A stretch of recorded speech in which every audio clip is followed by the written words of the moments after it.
SpaceX down 46% from its high, trading below its IPO price, collapsing in real time while Wall Street pretends everything is fine. Peter Schiff called this. He has been calling this for years. And right now, while everyone is still arguing about whether the AI bubble has popped, gold is sitting above $4,000 an ounce, and silver has already surged over 100% in the last 12 months alone. Schiff says we are nearing the bottom of gold and silver's recent downturn. We are at the beginning of the part that actually changes lives, and the big rally starts.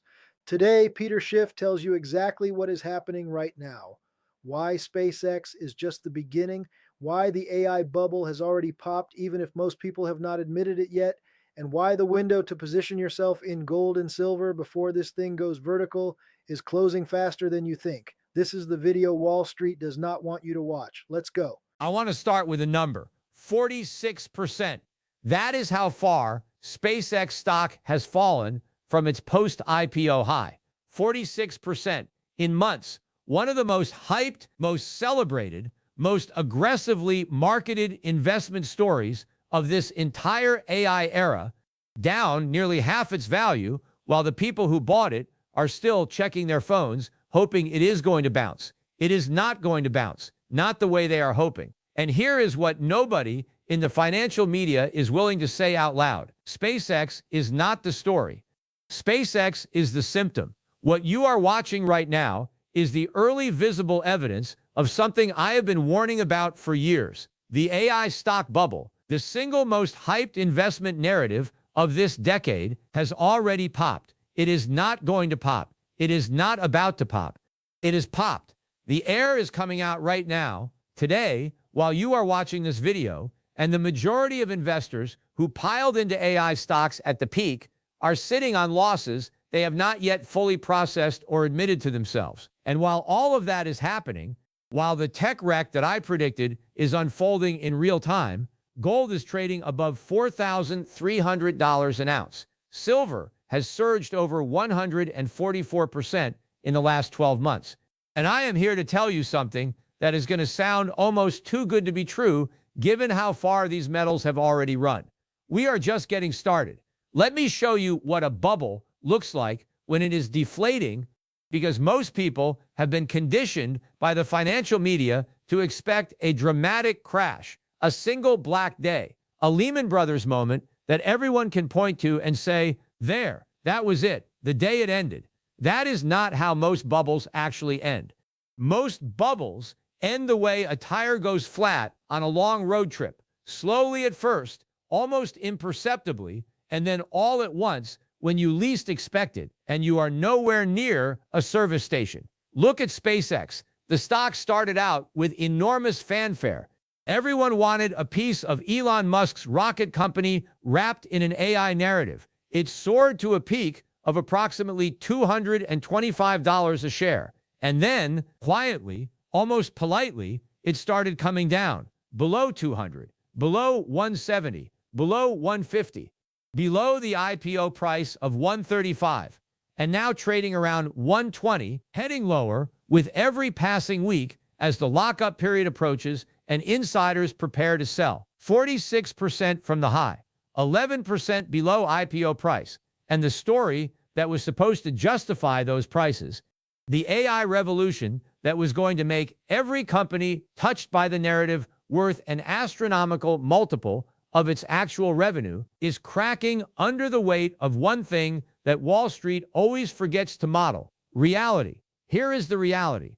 Chinese AI companies have caught up, not in 5 years, not in 3 years. Now, Moonshot AI's Kimi K3 model is competing directly with the frontier American models at a fraction of the development cost. The idea that American AI companies could maintain a monopoly on this technology, could justify trillion-dollar valuations based on pricing power that China was never going to allow them to hold, was always a fantasy.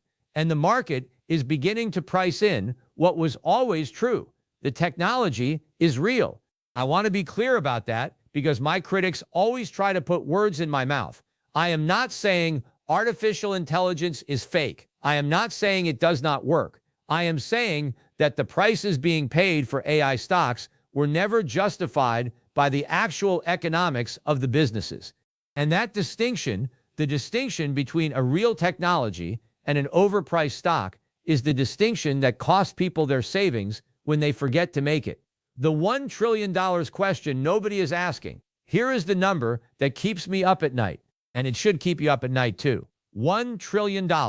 That is the approximate annual spending rate of the major American technology companies on AI infrastructure, data centers, chips, cooling systems, power infrastructure, Microsoft, Alphabet, Amazon, Meta, all spending at rates that have their free cash flow collapsing even as their stock prices remain elevated on the narrative that this spending will eventually pay off. Microsoft reported capital expenditure of almost $31 billion in a single quarter.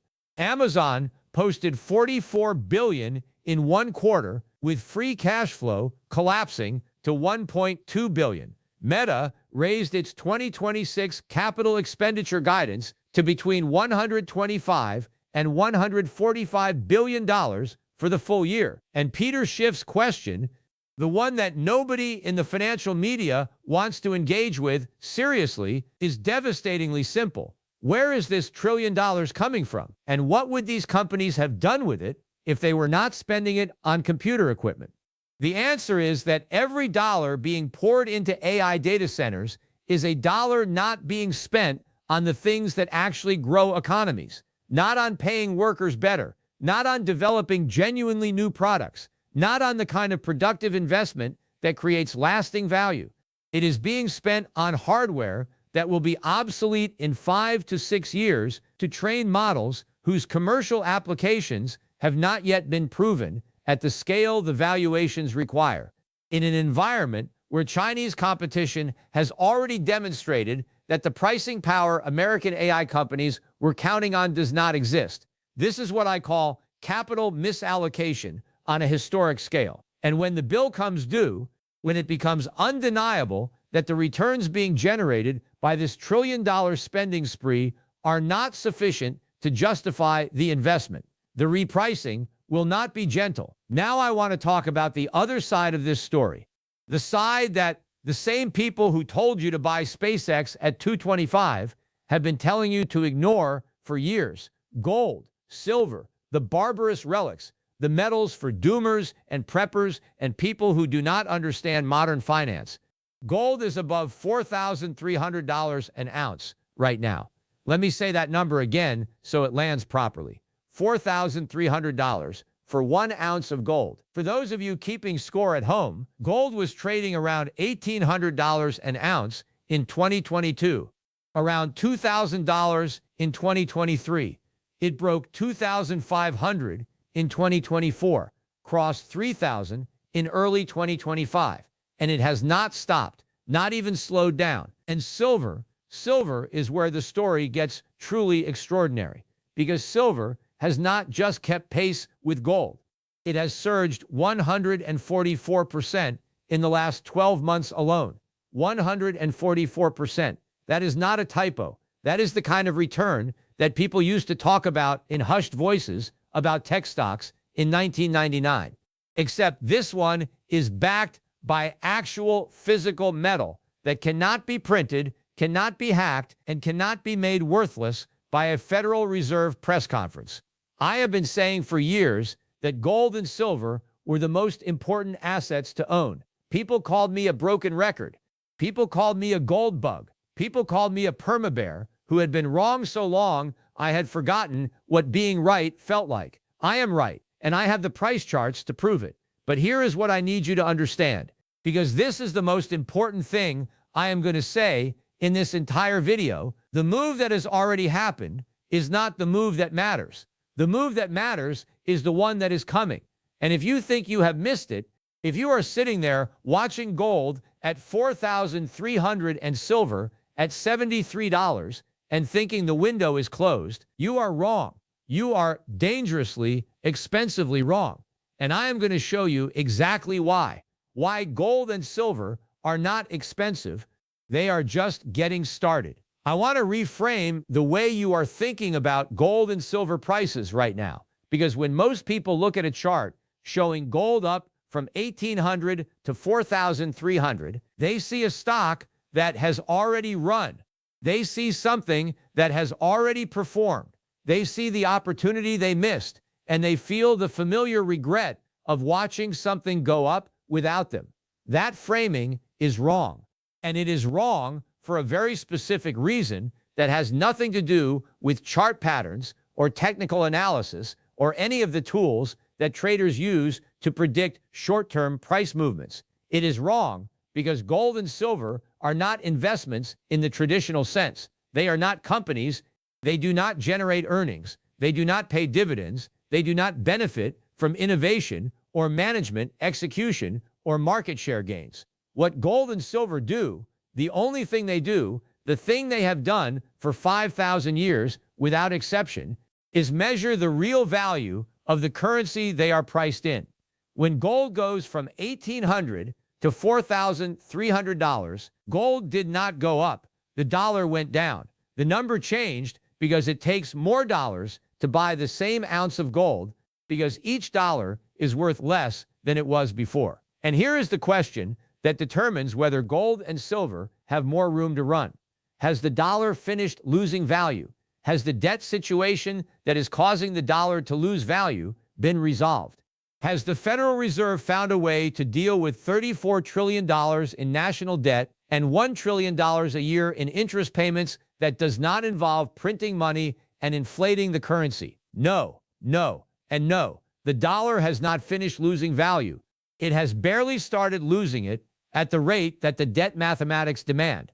And that means gold and silver, measured in dollars, have significantly more room to run than most people believe.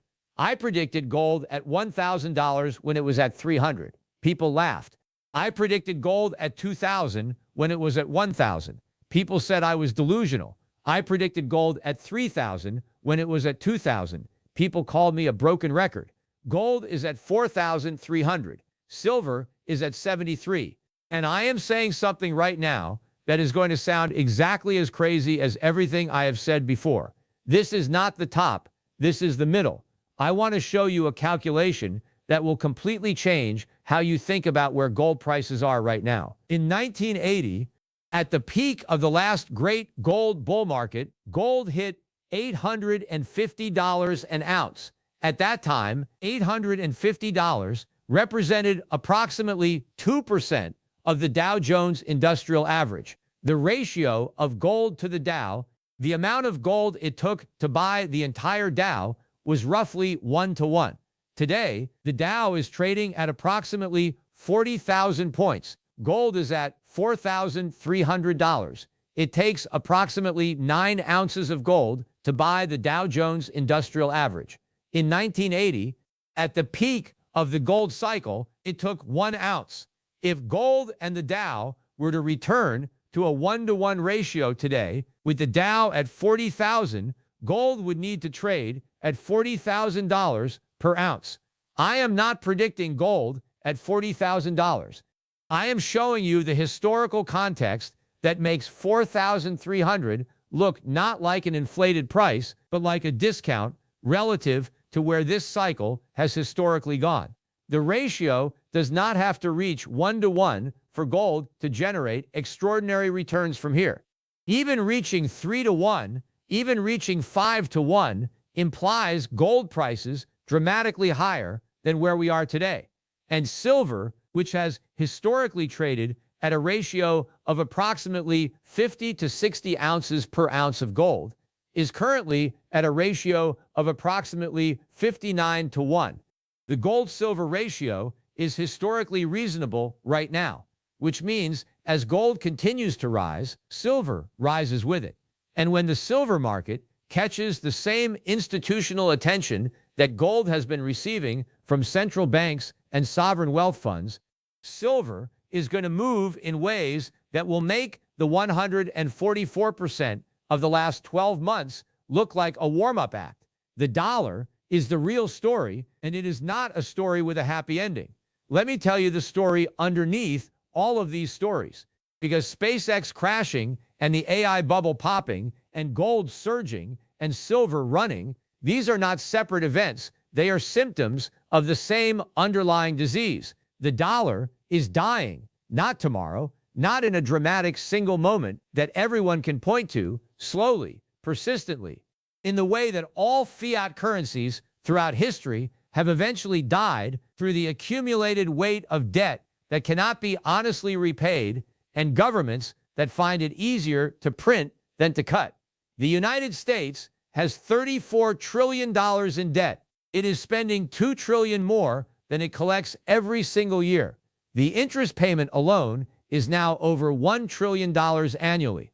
And the Federal Reserve, the institution that is supposed to manage this, faces an impossible choice that it has been trying to avoid making for years. If they raise interest rates to defend the dollar, the government cannot afford the interest on its debt. The mortgage market seizes up. The economy tips into recession. Banks fail. The political pressure becomes overwhelming. If they cut interest rates or print money to buy bonds, inflation comes back. The dollar loses purchasing power faster. The real value of all those savings accounts and bond portfolios and fixed income investments that ordinary Americans are counting on evaporates. There is no good option. There is no clever policy solution. There is no Fed chairman brilliant enough to thread this needle. The mathematics do not care how smart the people in charge are. The mathematics just are. And in that environment, the assets that survive are the ones that do not depend on any government keeping its promises. The assets that cannot be printed, the assets that have stored value across every monetary crisis in human history because their value is intrinsic, not assigned by decree. Gold, silver, real money. The thing that every civilization on Earth independently discovered as the honest measure of value before governments decided it was inconvenient. I want to talk about what happens next, because understanding the diagnosis without understanding the prescription is just anxiety without a plan. And anxiety without a plan is the most expensive emotional state an investor can occupy. Here is what I believe is going to happen. And I want to be clear that I am not predicting specific timelines, because anyone who gives you specific dates is either lying to you or fooling themselves. What I am predicting is the direction, the sequence, the inevitable consequence of the forces that are already in motion. The AI stock bubble continues to deflate, not in a straight line. There will be bounces. There will be moments when the bulls declare the correction is over and the new highs are coming. Those moments will be opportunities to reduce exposure, not to add it. The fundamental problem is not fixed by a bounce. The fundamental problem is that $1 trillion a year in capital expenditure is not generating the returns that the valuations require. And that problem does not get better with a few good earnings reports from companies whose revenues are still a fraction of what their market caps imply. SpaceX, specifically, faces the additional headwind of its lockup period expiring, with insiders holding enormous paper gains at the IPO price and itching to convert those gains into real money. When that selling pressure hits a stock that is already below its IPO price and trading at 92 times trailing revenues, the chart does not get better before it gets worse. Meanwhile, gold continues its march. I said 2025 was the breakout year, and it was. Gold broke out of every range that the skeptics said would contain it. It crossed 3,000. It crossed 3,500. It crossed 4,000. Each level that the gold bears said was the top turned into a floor. 2026 is when it gets real. That is what I said at the beginning of this year, and I am saying it again right now with more conviction than when I said it in January.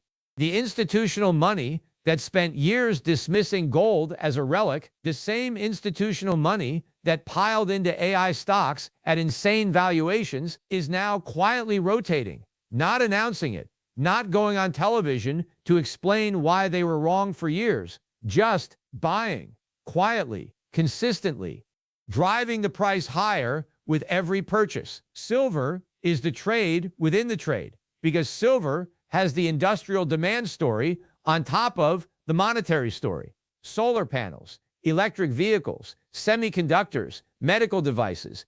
The green energy transition is silver intensive in ways that are creating a structural supply deficit that would be driving prices higher even without the monetary tailwind. With the monetary tailwind, silver is in a position that I genuinely believe has the potential to be the most important commodity trade of this decade. The investment case in plain English, no jargon, no excuses. I want to make this as simple and as direct as I can because I have spent my career being called complicated, and I want to make sure there is no ambiguity about what I am saying and what I am recommending. The AI stock bubble has popped. If you are heavily concentrated in high multiple technology stocks, in companies whose valuations are based on growth projections that assume no competition from China, no regulatory headwinds, no capital allocation reality check, you are carrying risk that is not being compensated by the potential return anymore. The reward to risk ratio in AI stocks right now is among the worst I have seen in my career. And I have been doing this for a very long time. The dollar is in structural decline, not opinion, mathematics. 34 trillion in debt, 2 trillion in annual deficit, 1 trillion in annual interest. These numbers do not get better without either dramatic spending cuts that no politician will vote for or dramatic monetary inflation that destroys the purchasing power of everything denominated in dollars, one or the other. And history says, loudly and clearly and without exception, which one governments choose. Gold and silver are the most direct beneficiaries of everything I just described. Physical gold, physical silver, held in your possession or in allocated storage where you have actual ownership of actual metal, not a paper promise, not an ETF that can be settled in cash if things get bad enough. Real metal, real ownership, the kind that has never gone to zero in 5,000 years of human history because it does not depend on any counterparty keeping their promise. I own gold. I own silver. I have owned them for years, and I have been right for years, and I am more convicted today than I have ever been, not because I want to be right, because the evidence demands it. Gold is money. Everything else is credit. J.P. Morgan said that in 1912. 114 years later, nothing about it has changed. Everything else is credit. Everything else is a promise. Everything else depends on someone, some institution, some government keeping their word. Gold does not make promises. It just is what it is. And right now, what it is the most honest asset in the world, in a world drowning in dishonest money. I want to leave you with something, not a prediction, not a forecast, a perspective. Every major monetary transition in history had a moment, a specific window in time, where the people who recognized what was happening and positioned themselves accordingly built generational wealth. And the people who were too comfortable with the status quo, too invested in the narrative that had worked for them up until that moment, too unwilling to accept that the rules had changed, those people did not just miss the opportunity, they lost a significant portion of what they had spent their lives building. We are in that window right now. The transition from an era of dollar dominance and low inflation and expanding credit to an era of dollar decline and persistent inflation and contracting credit. This transition is not going to be announced. It is not going to come with a press conference and a clear starting date. It is going to come the way all major financial transitions come, gradually and then suddenly. And by the time it is suddenly, by the time it is undeniable and on the front page of every newspaper, the window to position yourself will be closed. The people who look back on 2026 as the most important financial decision they ever made will not be the ones who waited for certainty. They will be the ones who looked at the evidence, at SpaceX crashing 46%, at the AI capital expenditure that cannot possibly generate the returns the valuations require, at the dollar hemorrhaging purchasing power, at gold and silver doing exactly what gold and silver do when currencies are being debased. And they acted, not with everything, not recklessly, but decisively, with the conviction that comes from understanding what is actually happening rather than what Wall Street wants you to believe is happening. That is the decision in front of you right now, not whether gold goes to 5,000 or 6,000 or 40,000. That is a distraction. The decision is whether you have positioned yourself to preserve and grow your real purchasing power in an environment that is actively working to destroy it for everyone who is not paying attention. I have been paying attention for 50 years, and I have never been more certain that the window is open and closing. Do not wait for the bounce in AI stocks that justifies staying. Do not wait for the pullback in gold that feels safe to buy. Do not wait for the moment of clarity that feels like permission. The evidence is the permission. The tape does not lie. The dollar is declining. Gold is rising. Silver is running. And the AI bubble, the greatest capital misallocation in modern corporate history, is unwinding in real time, whether Wall Street admits it or not. Position yourself. Protect yourself. And for the love of everything that is honest about money, own something that cannot be printed. Whether you agree with everything Schiff says or not, the numbers are not lying. And the window he is describing is not going to stay open indefinitely. Your action this week: look at how much of your portfolio is in assets that depend on the dollar staying strong and AI stocks recovering. Then ask yourself honestly, what happens to you if neither of those things happens? What do you think? Do you agree or disagree with Peter? Leave your thoughts in the comments below, and I'll see you in the next one.